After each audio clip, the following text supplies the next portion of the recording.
What's up, you guys? It's Cody coming back at you with another video. And a couple of you guys asked me about my remote start. So that's what this video is going to be about today. A little bit of information. So let's get into it and I hope you guys enjoy the video.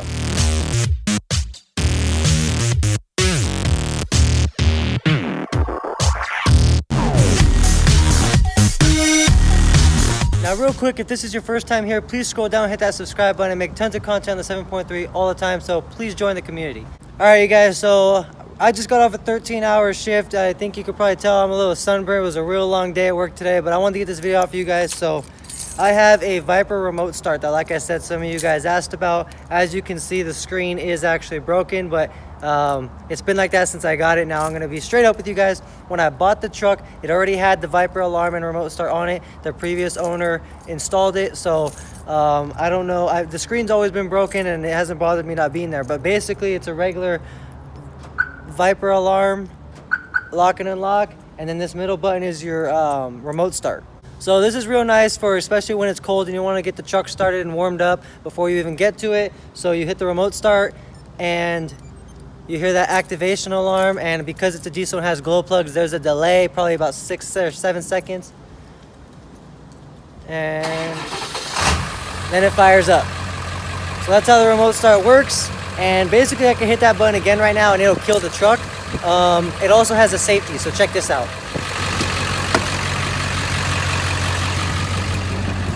So now that I'm inside the truck and it's running, I have to put the key in the ignition and turn it, and then everything comes on, the radio comes on, the air, you can hear it. It is running, but I think it's just the fan. It's not cold or anything, but the fan does run. It does kind of get things going, so that's nice. So like I said, you got to put the key in and turn it, and then you could drive away, everything turns on. But as of right now, the truck's still running. There's a safety in the brake pedal. I don't know if you guys can hear that the truck is running, but I hit the brake pedal and the truck dies. So it's a safety. So, you know, if you do the remote start on the truck and, you know, you're inside your house and anyone, you know, the doors stay locked, of course, but if someone was to try and steal the truck, they hit that brake pedal, the truck shuts off. So that's a nice little feature. Here's another nice feature about the remote start. Let me start it up for you guys again. So we got our delay right now. All right, truck is running. Now, I put the key in the ignition, turn it, everything's gonna be activated. Put the truck in drive, everything's good, I'm driving right. Now let's say that I go to the store or something, or say, you know, on the way to work, I wanna stop at 7-Eleven. So I have my remote start, I start the truck, I drive to 7-Eleven, I get to 7-Eleven, right? I put it in park. I can actually come down to my little clicker, hit the remote start button, and now it's activated the remote start. Even though the key's in the ignition and the truck's running, I can turn the key and take the key out of the ignition, and the truck is still running right now, you guys. So I have the key in my hand, never shut the truck off. So I went to, you know, 7-Eleven. I can get out, close the door, leave the truck running, and lock it. I don't know if you guys heard the beep, but I locked the truck. So the truck's locked, you know, the truck stays running. No one could get in. I go inside a 7-Eleven, do what I need to do, buy my stuff at 7-Eleven, and like I said, especially it's early in the morning, the truck's still warming up. I finish up at 7-Eleven, come out, unlock the truck, get in, put the key in ignition, and go. So